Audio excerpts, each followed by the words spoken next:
welcome back to the second part of the opening program. We will now continue with the Professor David Grahame Shane. He is a professor of architecture at Columbia University. He received his PhD in architectural and urban history from Cornell University. In addition to the talks and lectures given at many universities in the world, he has been supporting the contemporary debate on urban design with his well-known publications like Recombinant Urbanism, Conceptual Modeling in Architecture, Urban Design and City Theory, and Urban Design since 1945, a Global Perspective. I would like to give the floor to the Professor Shane. Thank you very, very much for inviting me here. And it's an honor and a privilege to be in this great university and hall, and in a very important urban design tradition school, as I learnt from today's lecture. And it's also an honor to follow within the framework of the first lecture. And I realized that my slides don't read as well as they might. And so just at the beginning, I'm going to go slowly and read the little bits of text, and then I'm going to speed up. There's 4 parts that I want to do. I'm going to look at Recombinant Urbanism, which came out 12 years ago. I wrote it even longer ago. Then I want to look at UD since 45 as an application developed from the core of recombinant urbanism. And then I want to be a little self-critical and then look at the future. And I'm very, very conceptually and design-oriented, but I still work within the sort of rationalist empirical framework. But my sort of big question is, what is the impact of the new informational systems that we have available to us? And how will that unfold in design, which I've watched in my career over the last 40 years? And how will it impact on the city as when we use our handheld devices and so on to navigate and move in the city? So I call my lecture Cloud City, and you can see the clouds going over the city. And we know the rational and empirical material that makes up the actual city as it's built, but then there's these clouds of unknowing and uncertainty and chaos and noise that break up the city and are constantly moving inside a sort of capitalist system. So this is kind of my metaphor. And at the bottom there, I have the 4 different parts of the lecture as I outlined them to you. So I'm going to go slowly through urban design since 45. But part of my inspiration for this is thinking about cloud geography. How do you know and how do you navigate inside a shifting and changing milieu of information? And also that includes visual information, empirical information, rationalist information.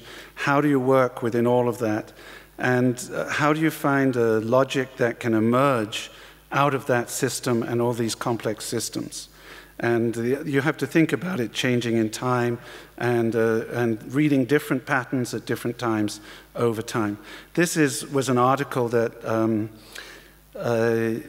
from Progressive Geographies that inspired me down this rabbit hole of thought, if you like. And there's 3 types of clouds that the author's talking about. And I, like John, will be talking about triadic structures too. So in recombinant urbanism, I talk about 3 basic conceptual models of the enclave enclosure with a single center and the gate and the perimeter. You can think of the campus like that, perhaps. Or the old city, or it could be a fragment of a city. It can work at many scales. And then there's the linear armature sequencing device. When you go on a plane and you find your seat, you go to aisle 23, seat C. And so you're working inside a linear sequencing system, and this is sort of deeply embedded. It's a sort of tree structure that we have inside our head. So we have a sort of centering system, placemaking, if you like, and a mobility system, dynamic system. And then I used Foucault's concept of the heterotopia as the mixing valve between these two systems. In cities, very often, in traditional cities, this would involve three-dimensional layering to mix things together. Or if you think of something like in Istanbul, the Grand Bazaar, with the different sectors of it all mixing together. It's got a linear structure that goes down the hill. It has the different centers of jewelry, ceramics, and so on within it. And it's all within a contained perimeter that can be closed, but also has other entries and so on. This diagram, if I did it today, would have many more broken perimeter entries. And my sort of theme is that urban actors, who can be an individual or a group or a large organization in society, they mix and match these basic urban elements that are sort of hardwired into us as children and as we grow to make cities. And I want to look at them in this particular talk as informational systems. And so in the book, I scale up and so I go from my three basic elements into three models of the city, conceptual models. And there's one sort of centering system, the architecture, the sort of traditional city, the walled city with the castle or the mosque at the center, and then the fabric of the city that fills the white of the egg. Cedric Price, one of my teachers at the AA, in the 1990s, he had this he called it the breakfast cereal model. You had three different types of eggs you could have for breakfast. The hard-boiled egg, the fried egg, which is the middle one, the cinecittà, and then the scrambled egg at the far end, the telecittà, and breaking up into nodules. And so the hard-boiled egg is the architecture, the old walled city, agricultural production, feudal system.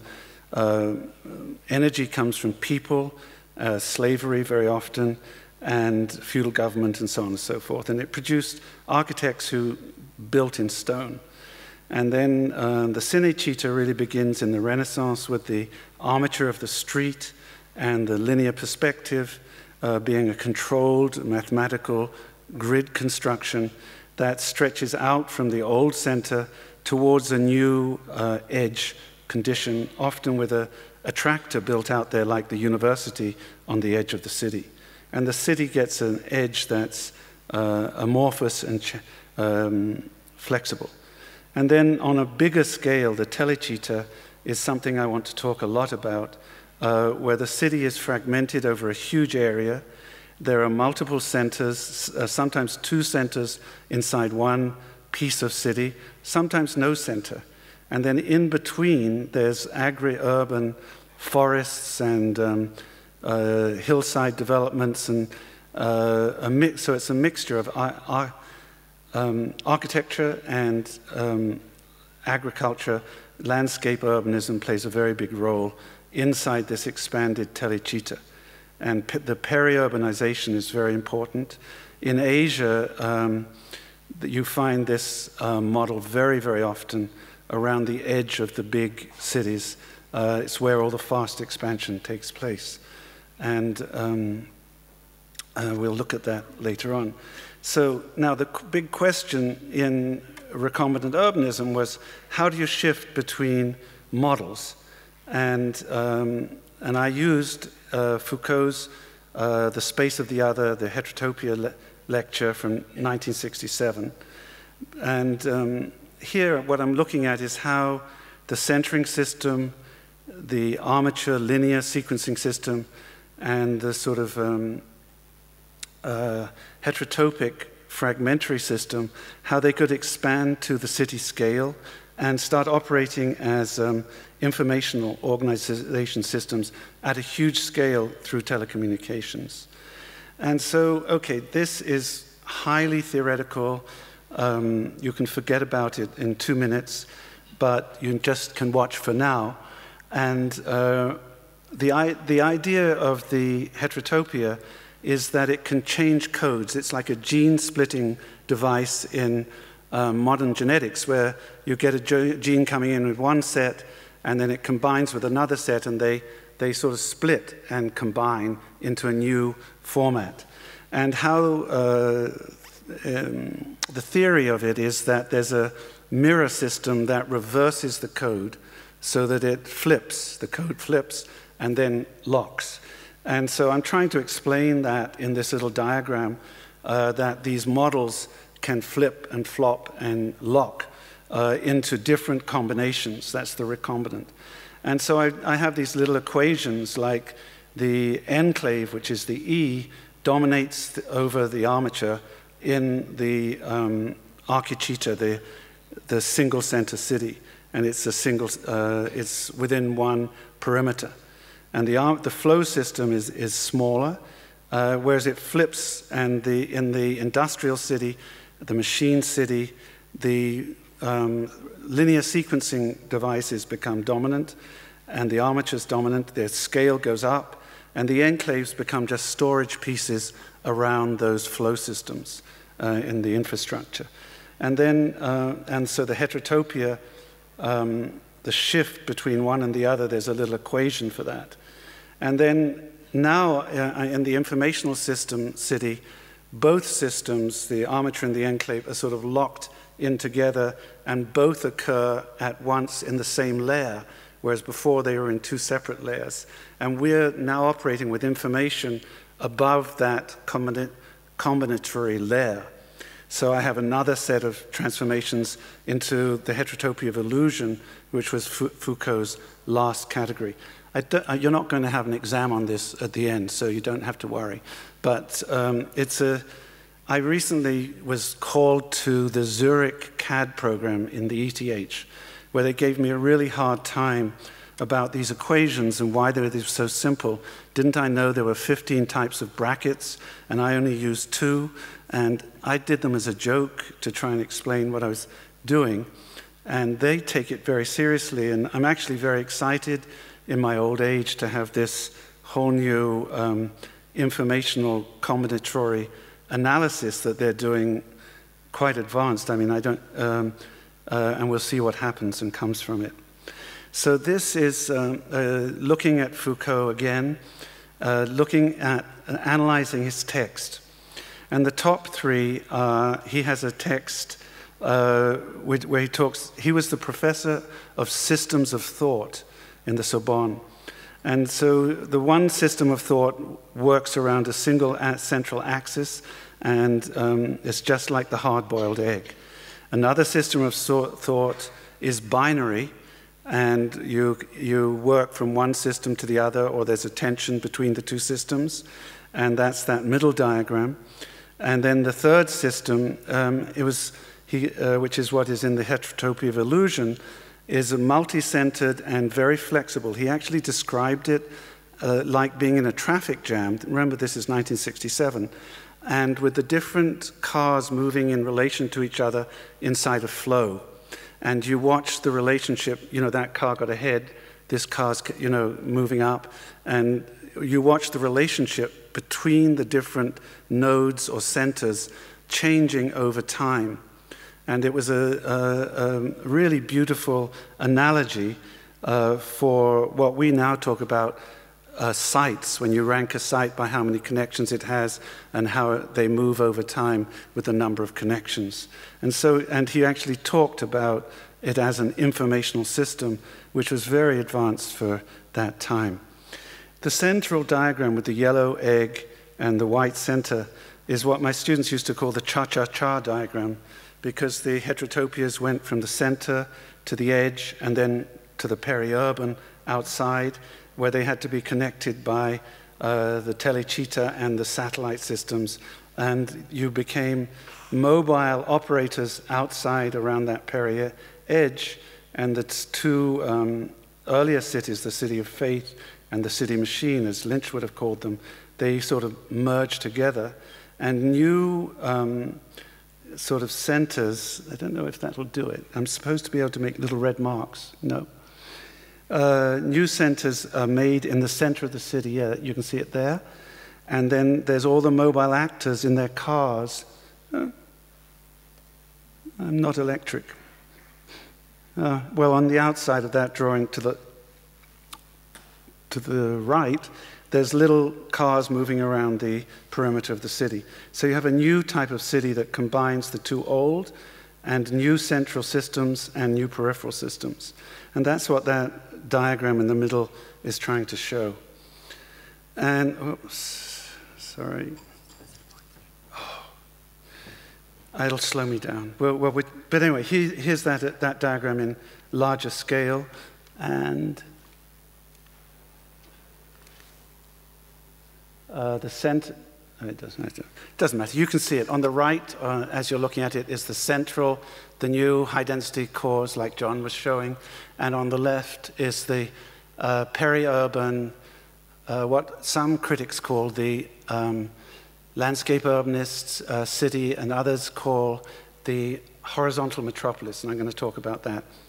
Okay, so I'm sort of on time at the end here, with unfolding those three models from the enclave armature heterotopia, hard-boiled egg, fried egg, scrambled egg, and then what does the fabric of the city look like, and how does the scale change across the fabric. And I'm sorry it's so small in the Barcelona block comparison, but I was trying to squeeze stuff in. The really crucial thing is that inside the micro sort of block system, you get quite a mixture. Then in the modernist superblock, it's much more functionalist segregation. And then in the mega block, especially in Asia, you get many different combinations of different typologies and functions that you wouldn't know. Old villages and agricultural can be trapped along with factories inside the new development where there's the hyperdense malls and towers. So you get sort of impossible mixtures. That's actually a mega block in central Bangkok, the little diagram down here. Yeah. So, and as I'm thinking about how do these models unfold into the scale comparisons. Now I'm going down to the heterotopias, actual buildings, and this is in Amsterdam, where there was a Protestant revolution and the merchants fought against the King of Spain, who was Catholic. But the Catholic merchants stayed, and they had these secret chapels hidden inside their buildings. This was a timber merchant with a timber yard at the back. So you could come in and have a quick prayer upstairs inside the city. And of course, the authorities knew what was going on, but they turned a blind eye. And this was a voluntary thing where you could go in and go out. So in the Heterotopia 1, the Heterotopia of Crisis, it's very porous. You can go in and out. It's hidden within the old city. And in the case of a plague, for instance, this building would be sealed up and you'd be left to die inside there. Not go to a hospital, for instance. But it also you could have hospitals that worked as heterotopias within their perimeters too, inside the city. But the doctors started to say, we need to be outside the city. We need to be able to apply modern science, and we can cure all these diseases.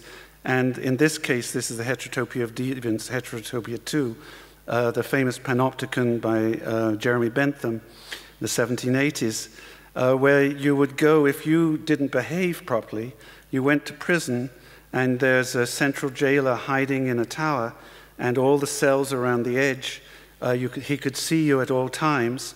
You could not see him. And the idea was that you would change as an individual because you felt you were being watched by the eye of power in the center. Whoops, sorry. I can't point at this. And you would change how you behaved to become a modern person who worked by the clock, who functioned well inside industrial society and didn't just lie around drinking beer all day or whatever crime that you had committed beforehand. And it's a fascinating picture, because everybody, when they went, each individual had to be segregated, separated, and cured. And when they went in the exercise yard, they wore leather masks over their face so they wouldn't recognize each other in the city. When they went in the chapel, they were each in a separate chair, even though they were chained together. And it's an amazing model. Foucault is saying France is like this with the authoritarian state. And then he talks about the heterotopia of illusion, which is more like the British empirical system, with very flexible rules and associations, and the king had been executed in the 1640s in the revolution, and so on. But the question was, and you had the illusion of freedom. So you were an individual who somehow had gone through this process of self-discipline, and so each house is different inside the perspective, but at the same time there's a collective meeting space, and there's some sort of democratic rules that work inside this operation. But the question is, what is freedom? How does this work? And he never really answered it in the article from '67. I've got to go faster. And of course, we live with these heterotopias of illusion in terms of malls and grand magazines. He talked about Galerie Lafayette in Paris as a heterotopia of illusion, and museums were also. So now, I'm 4 minutes behind. The UD, since '45, global applications of these models. And I'm just going to take a minute here for the 4 models. Before I had 3. The bottom, this one here, is Metropolis. The one above it is Megalopolis. The one above that is Fragmented Metropolis, which is where I began my life with Collage City, Jane Jacobs, in my career. And now I think we're dealing with a new kind of top one, the mega city, meta city, informational city. And each one has its own storyline and narrative, and it's linked very much to oil and the oil economy of the world and globalization economy. That's what that middle line is. And then my argument is, in this book, that the cities of today operate on all these different levels as a metropolis, megalopolis, fragmented metropolis with multiple centers, and then this huge city territory that you see particularly in China and so on. So I'm going to go through these little tiny sketches just to give you a taste of it. Metropolis, Moscow, London also had the ring radial concentric pattern. And Moscow was the 1930s 6 plan with these huge new towns around the edge and the whole green belt of parkland. And of course, at the center, there was this huge public space for 500,000 people. And then, of course, Mao did better with Red Square for 1 million people. And just from the information, it's the state controls all the information, and it's a propaganda system. One voice talks to 1 million people in the square, and that's the informational control system, and it's at a mass scale. They actually built special loudspeakers in Red Square in a special factory so that Mao could be heard across this huge space. And of course, the TV and radio. And then the alternative metropolitan global model was New York, the city that never sleeps, capitalist model, commercial system, multiple voices in the press, but it's still market information, stock market kind of flexibility and propaganda system. And New York is the vertical model of the city. John also showed Pudong. And then the second, so I've got this, that's the fried egg, if you like, but in very modern versions of different scales. No, hard-boiled egg. Breakfast is a little out of order. Now we're doing the fried egg. And the fried egg is like this, in the modern situation, this huge structure that stretches 400 miles, had, when they first did it, 32 million, now has 50 million of the Megalopolis, 1961, the famous book. And this is me remapping his maps, putting multiple things. Where did the water come from? Where did the agriculture, food come from? Where were the new suburban developments, and what were the type of development? And the fabric was this, individualistic model. Of course, in Russia, they were the superblock model with the slab blocks, and then the new community centers, which were these shopping centers, which become very, very important in a global system later. But what I wanted to point out was here, the lucky winners have won a television in the new house.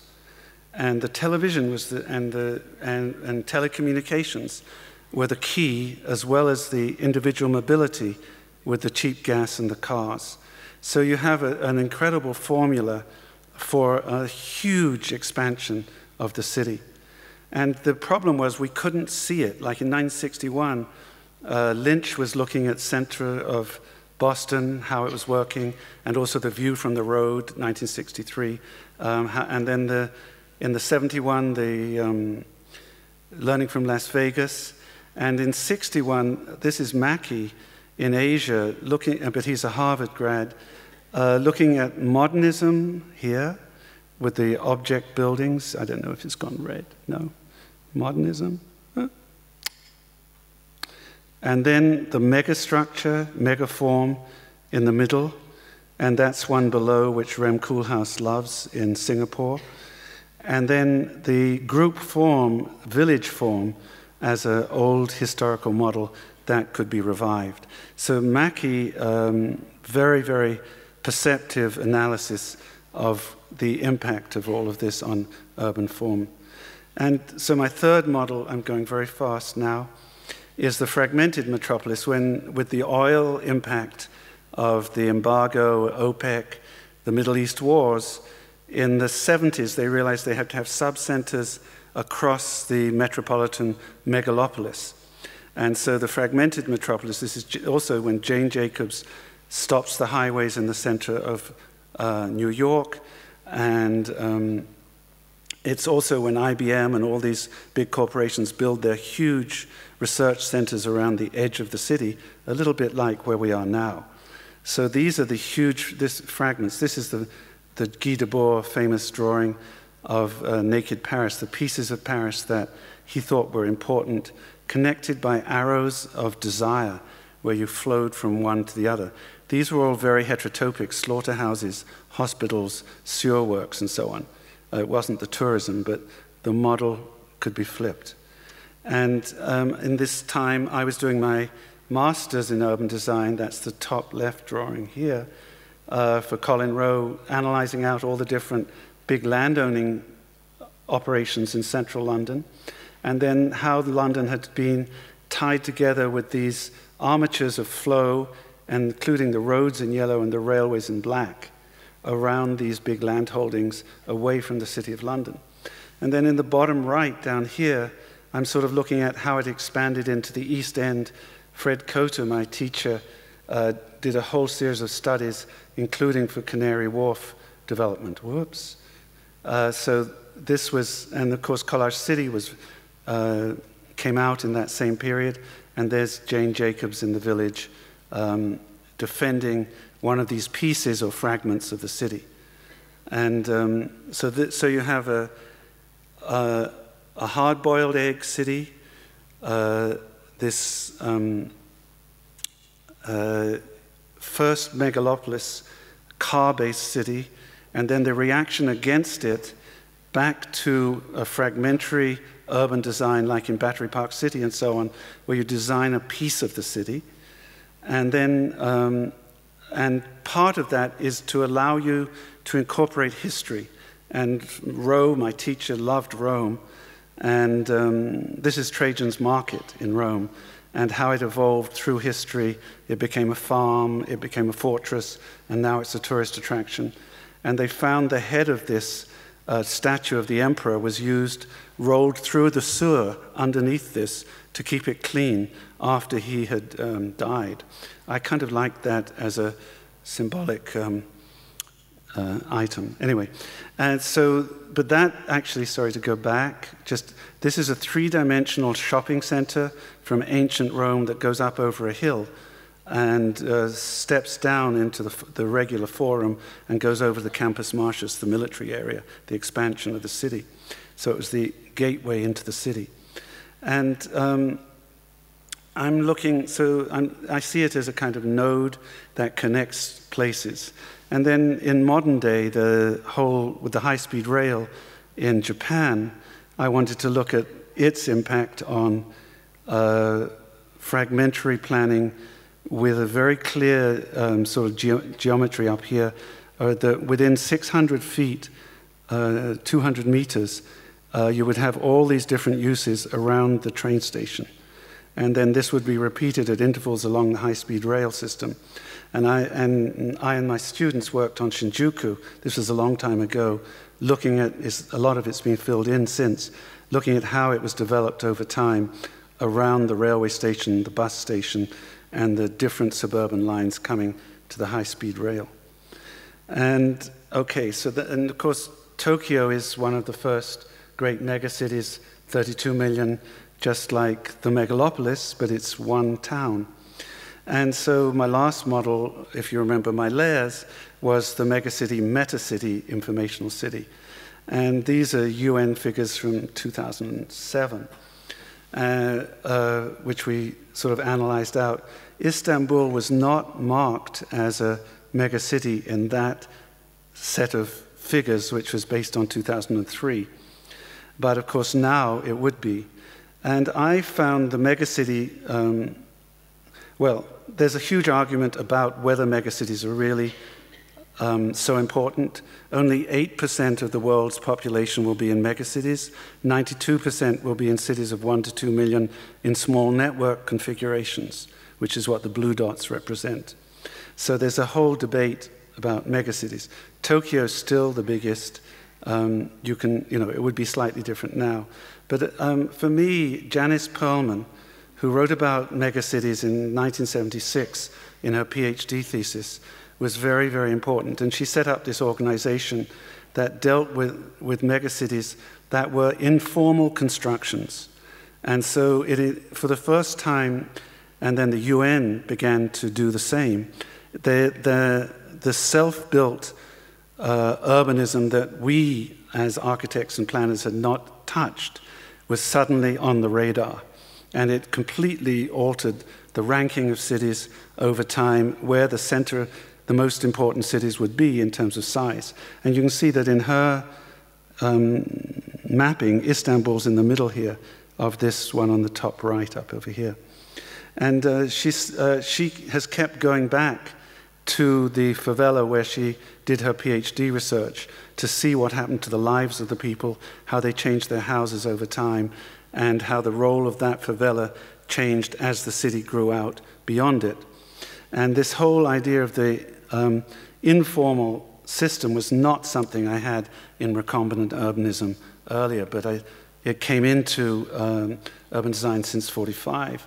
And then it reoccurred in a very strange way once I got to know China and how the planned cities grew out over the earlier agricultural development. And the old agricultural co-op, which owned its own land separate than the planned city that was,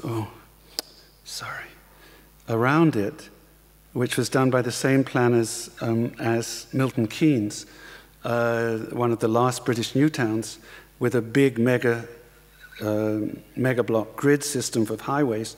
That model ran into these urban villages, and the villages developed these little skyscraper blocks. And this was where all the best food was, the gambling, the prostitution, and the cheap housing. I'm not saying it was good, I'm just saying that's the way it was.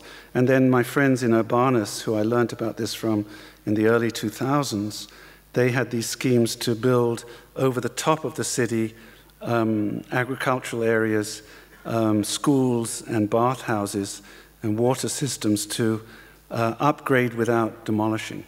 It's a very idealistic project. So, okay, I'm a little late. We're on to the third section. I'm about 5 minutes late. So here we go. Revising the theory, what didn't I see, what could be new design theories, and what new combinations and unforeseen things might happen. So first of all, even though I was talking about informational systems and the meta-city, I had no idea about the kind of infrastructure that, first of all, Wikipedia and the whole idea that you could have all that information in your hand is just mind-boggling alteration of the world. But then it also depends on these new sorts of agriculture, meta-city agriculture of these huge data processing things. And you could say that we in the university are part of this because we produce the informational system with now the factory that produces the information for this system. And then how does that system process our information? So, I mean, it's really interesting when you look at REM's tower for the CCTV. When I'm in New York, there are 6 channels of CCTV, 3 in Chinese and 3 in English. I mean, it's just, and it's coming from Beijing. And it's just mind-boggling. It goes through satellite and comes down. And then within the building, there's 5,000 people working inside a really heterotopic sectional building that has a whole gymnasium and sports facilities for the workers and canteens at the bottom, and at the top for the executives in the yellow suite. And then in between, there's all these studios, and then offices and different towers. It's got its own hotel attached and its own plaza. And so, you know, in terms of my little tower, informational tower, it's a perfect example. But when you look in Beijing, it hardly stands out. I mean, we make, as designers, architects, REM, we make a big fuss. But it's hardly there, despite all this noise in its favor. And REM raises a whole question. REM was 2 years behind me at school. And we both went to Cornell, as long with John, but quite a bit later. And he was very complicated character. We grew up. When I went into the AA, it was Corbusian modernism. When I left, it was Archigram City Machine. And then REM's project, and also in a way my project, was about adapting the city machine to the context of the existing city. REM's one was anti-context, utopian, new modernity, relating to some of John's themes.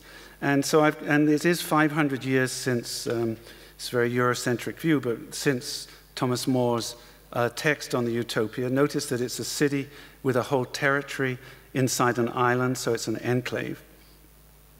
And then flipping it over, the problem with Utopia, according to Colin Rowe, my teacher, and many people, especially after the sort of Marxist, Leninist use of Utopia, that it was fixed and only one form could work, was exactly its rigidity. And yet society kept changing, and so the new Utopia should be open and free.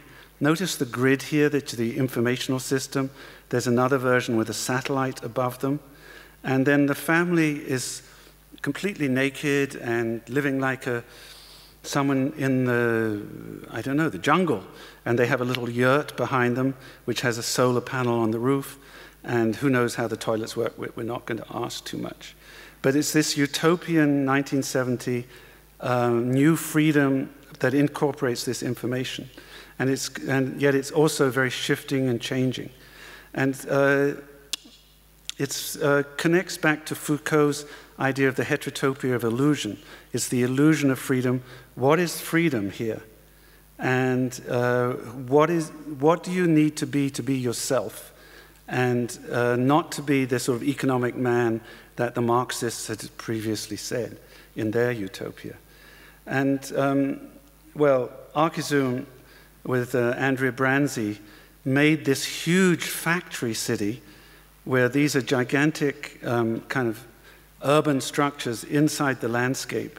And then inside them, you could do anything. The columns were at very large spacing. The elevators were at very large spacing. You could grow plants or have a city inside a totally controlled environment. And actually, this is very, very prophetic in certain ways. If you think about some of the Meccano or some of the new projects that are being built today, this idea of flexibility of this urban surface and the way it can flow and change over time was very, very prophetic. I think that we as urban designers have sort of lost that utopian interest. And Branzi went on in 2010 in the Biennale in Venice to show Agronomica, which is an urban, a city that's completely blended into the landscape. It's a sort of landscape and urbanist fantasy on steroids. Very, very powerful technocratic structure that is around agriculture and urbanism at the same time, with a lot of personal mobility and a lot of informatics to run it. And so John mentioned before that we have problems, and indeed we do. So one of the big ones for me is oil and energy and information.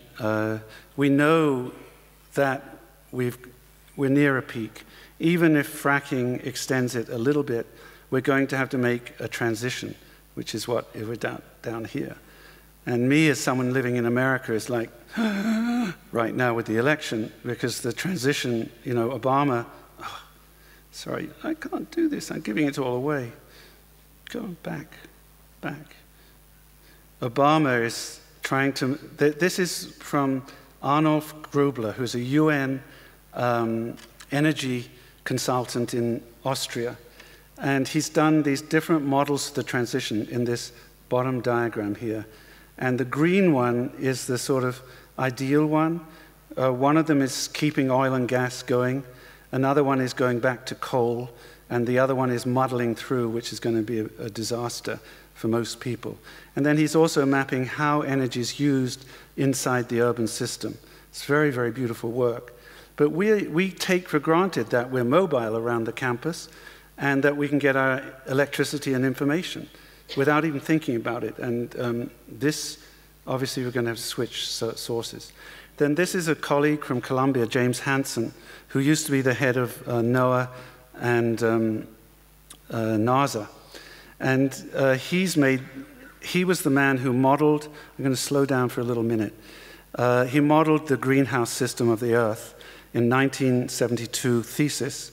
And then he realized, oh my God, it can work for you. He modeled, Mars, how it turned into a desert. And then he realized, oh my God, it could work for here on Earth.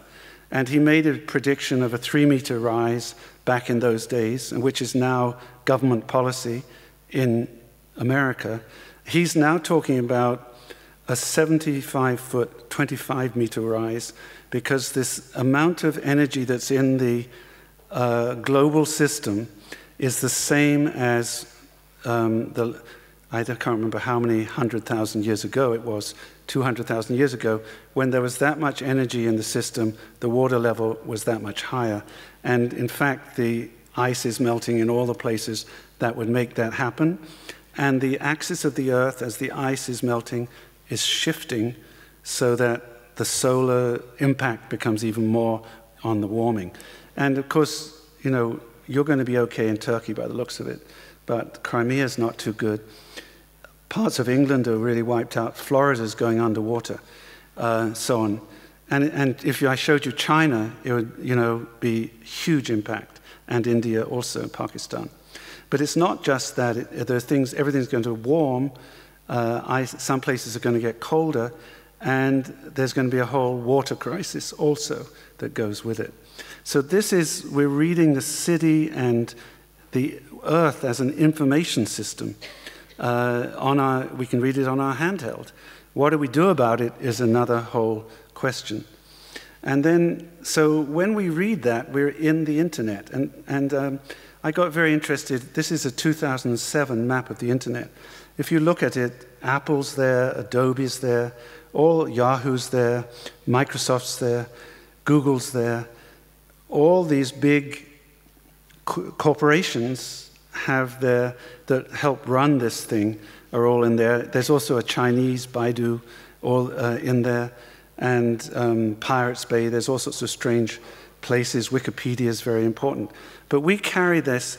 I was showing you maps of the hard-boiled egg, the fried egg, the scrambled egg. We now carry this in our hand and in our head. We use this every day. We navigate with this. And it's a new kind of meta-city mapping space that I'm very interested how it's going to work out in terms of both giving us a new freedom into how we can communicate and move, but also when we're in a crisis, how it will help us survive, and also how much freedom do we have. This is another map of the more recent one, which, you know, no comment, it's the same people all over. But the thing is, like, if you think about that super studio, the family in their yurt on the grid with the satellite above, and now they have all this information available to them. What kind of self do they want to be, and what, you know, and what's going to happen with that? A lot of it is going to turn towards commerce, obviously. So, you know, which brand you wear and so on is part of your definition of yourself. You also have a lot of, you can do it in terms of your religion, in terms of your ethnicity, in terms of your politics, all sorts of different combinations of things can build up your profile of yourself as a kind of cloud of knowledge. Remember, I'm talking about Cloud City. And this professor here, Stuart Eldon, has been very, very important for me in updating my readings of Foucault. And in the last year, I had a lot of reading of late Foucault, where he's asking this question, like, if you say that there's no more state-dominated sort of utopian machine city, what do you have? What Colin Rowe said was, well, you have memory and you have history, the old city. Foucault says, well, we have freedom, but what does that mean? And it's a complicated question. You can't answer it in 5 minutes, so I have to keep going. And then another, sorry. Oh, see, you get previews here. The other thing about Stuart Eldon is that he's a geographer he has a blog which is very powerful. He's done this work on Foucault, the self, what kind of person you are, and the city and its territory. And how do you define a city and its territory? And he talks about terroir, which is an ancient taste and food, and then he talks about territory as the state and modernity, like Foucault with the prison. And then now, when the state is going down, you have terror and other means of definition of how things work. And I don't want to go on about it too much, but you certainly know about that. And then the subject, the person who experiences that and makes the architecture and feels it, changes with each of those models over time.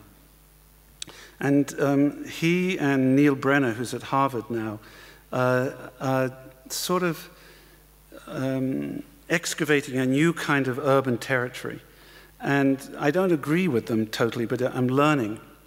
And what Brenner's doing, and you can see this lecture in Melbourne, is in the lights, this is the famous map of the lights from the satellite.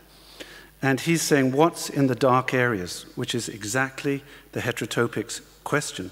What is in the other space? And he's digging out all these, in fact, all these cities of lights depend on all these dark activities that we don't normally look at.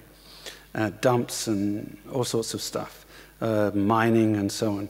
It's a very obvious question, but he's doing it on a huge global scale, but it comes very local. It's very, very involving satellites and GIS and GPS, all of that. And then I told you that I went to Zurich, and I sort of had decrees, a crisis about how do you make city models and what's conceptual modeling. And because of the way they were using my models as recombinatory systems inside a whole computer system, which I'd never imagined.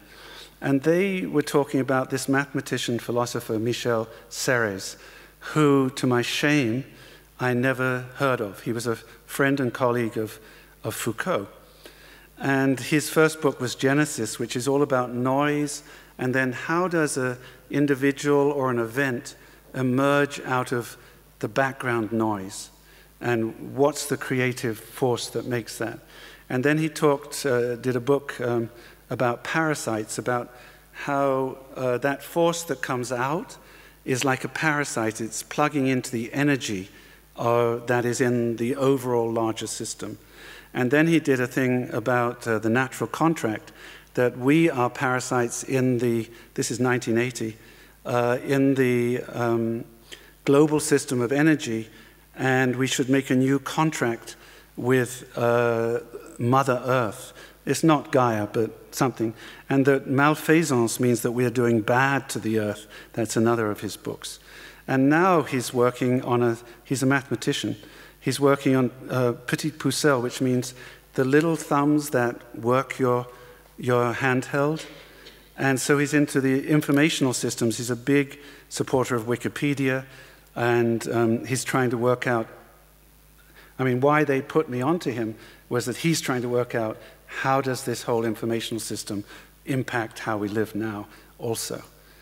And he talks about quasi objects. These are hybrids. They're perfect little heterotopias in my terms, but they are conceptual objects. They're not necessarily real, and they move across the information of the city. So a storm like the hurricane that hit New York, they could model it 48 hours ahead pretty precisely that it would land right in New Jersey by the gambling center, maybe, anyway, and that it would turn north and go up into Canada. And they could warn everybody it was going to happen. And you know, it did happen as predicted. They also had made maps that they knew that the whole of the south of Manhattan would lose electricity and the subway was to stop working. And then how did people deal with that? The handheld systems still worked, and the Occupy movement suddenly became an emergency supply system. I gave beds and blankets from my house. They came with a truck and took them days before the army or anybody else arrived. And so this idea of these quasi-objects that are half real, half cyber and informational and shared between people is a new kind of way of operating in a sort of a new situation in the city. Brian McGrath and I taught together at Columbia in the early 2000s, and in 2005 we did an AD issue, Sensing the 21st Century Up Close and Remote, and we were working around themes like this on that. Little advertisement. So, okay, if we're starting to revise it, so that kind of handheld emergency thing is one. Comic book illustrations and this sort of strange, new, hybrid, half informal, half formal mixture of emergency and rational and empirical is, I agree with John, that's where we're going to go. This is for Lagos, a project. And then this is a project that actually got built in South Africa. I'm using things now from the last Biennale in Venice. It's still there. And this is in Durban. And it was an architecture school plus the policemen who tried to keep the traffic flowing on this interchange that was invaded by a market beside the railway. And so what they came up with was this system of bridges that used some of the unused sections of the highway that were never completed to move the market up, and so it weaves between and weaves together the whole thing. It's a really extraordinary, rational, empirical, local, scaled intervention. And it depended on very privileged information that this policeman had developed over the years of trying to enforce this impossible situation. And then I'm ending now with my friends Secchi and Bogano from Venice, how they made a plan for Antwerp that investigated Antwerp as a series of neighborhood patches, but included the informational dimension of the community groups online and so on. And then they made a master plan for the city and remaking the waterfront and the docks. And actually, Zaha Hadid's docks administration centers in the news right now. And then they won the competition for rebuilding the main theater, which they wanted to demolish. And they said, don't demolish it, just build a car park underground and a market space in front. And then there's a little stream that goes by with the gardens. And it's just an amazing space. So the agriculture, the urban, and the water were sort of revived inside it. And it's a remarkably successful, amazing thing. It's part of what they call the Horizontal Metropolis, which is descended from Agronomica and so on in the Po Valley and Milan. So, okay, I think, oh, last one, ex-student from Cooper Union, who was the representative of Italy in the Italian Pavilion for action, what to do. And I put it in because we're here together. It's about immigrants and immigration, and Italy, along with Turkey, has received many, many immigrants coming out of the Middle East. And so Antonio Scarponi has learnt well from Cedric Price, and he has these mobile homes that unfold and can be adapted by the inhabitants, but are basically a little caravan unit like you'd have for, but it's all autonomous. And it can be put out inside the landscape. And there's these very beautiful drawings, which he was at Cooper Union, so they're very sort of symbolic, organized towards John Haydock and so on, very sculptural. And it's just a very beautiful little project to end on. And then one other thing, this is traditionally the Chinese pavilion inside the old metalworks of the arsenal. And usually they have huge models like John would show of these huge developments. But this year they had these little teepees lit from within. And so it's a patchwork system, almost an archipelago. You can flow by it and between it. And it's up to you how you combine it and recombine it in the sequence. And then the other thing that was totally remarkable about it was everything was small, local scale, under the teepee. And so this was a private eco-museum village in a very, very rich rice-producing area of China, which was organized by this single guy, and who managed to get all the other peasants and so on to help him. And so, this is not how you think of China, but it's also a way forward. And so I sort of overlap with John. So here's my last slide, meant as a provocation for you in further discussion. So I have utopia and dystopia, opposites. And utopia, of course, is the bad utopia that's fixed, and dystopia is the bad dystopia that's so chaotic, it's like war and so on. It's just disaster. And of course, there are utopias that are not fixed, that are in some sort of middle zone, close, but I still have the city machine as the engine that drives us. And it's going to have to get new energy sources and go towards, on the bottom down here, the meta city. So it's going to shift. And it's coming from this earlier model of the city of faith, which is up here, which had its heterotopia of crisis, which I showed you early on. And then there's the city machine, which has the heterotopia of deviance, the jail outside the city, the university on the edge of the city. And then I don't have a model here. Oh, this is a question down here. What will this be? And the Heterotopia of Illusion, I've shown you the sort of malls and the informational systems and how we can rethink in many different ways using the information that we have now. But how do we know what is noise and what is chaos? How do we know how things will emerge? Oh. I'm sorry. I can't touch the screen. It's hopeless. You know, too much culture and too much order produces utopia. We don't want to go there. We want some. So we want a quasi object, a quasi is a good word, sort of, like object. And it's got to be related to the city machine, but it's going to have all this informational overlay. It's going to be related to Heterotopias of Illusion. It's going to be over here somewhere, over here in the corner. But it's really hard. As John has pointed out, our profession is totally oriented towards culture and order. We try to block out noise and the background, and that's what's so important about Serres, is that he says, and also about, say, someone like Cedric Price, that background noise of where the garbage goes and all this stuff that's happening in the background, that's part of it too, and very much needs to be looked at.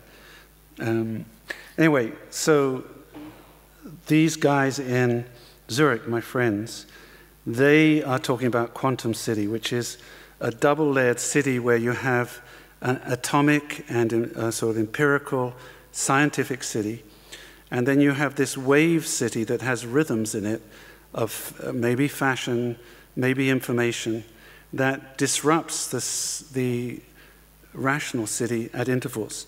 And they are starting to do mathematical models of how the quantum city rhythms work. And this, of course, relates not only to Foucault, but also to Lefebvre. And Lefebvre writes about utopia a lot also. So the quantum city is one model that I really think is something we should think about in the future. But also I think we should think of my little cloud city with these sort of unknown areas. There will always be unknown areas, so that the heterotopia is shifting and changing that other space, the other rules, to disrupt what we're doing. So that's the end of my thing. You saw that I put in some slides, but I've gone 10 minutes over. Where's my host? Are you all right with another 2 slides? Okay. Yeah, cheating. So what did I do for my thesis?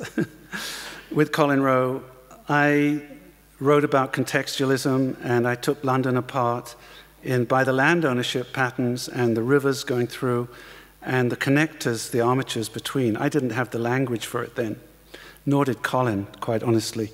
We had to invent it as we went along.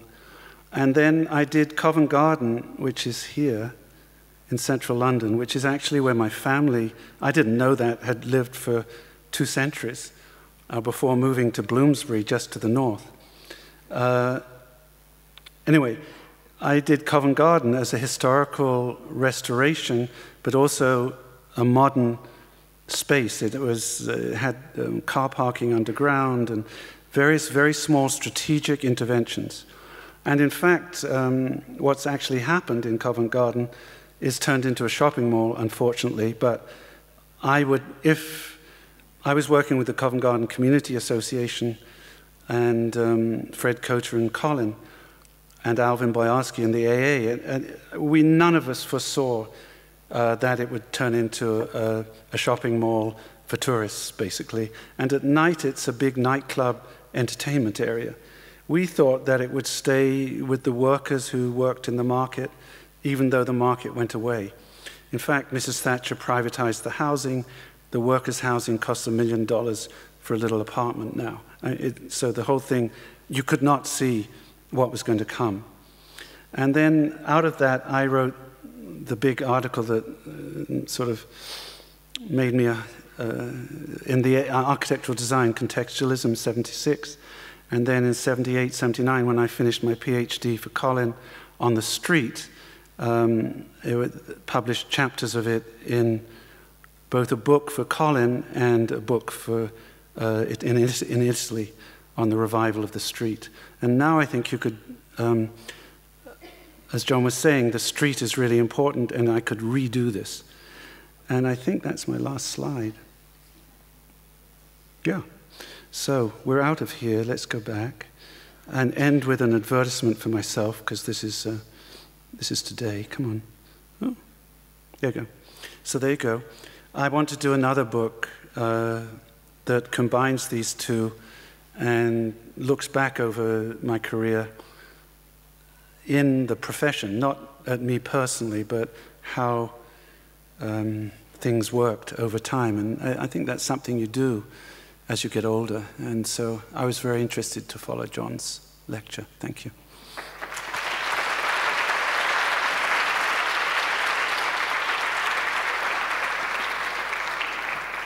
Thank you, Professor. We thank Professor Shane for his very inspiring speech, which hopefully leads further discussions during the symposium.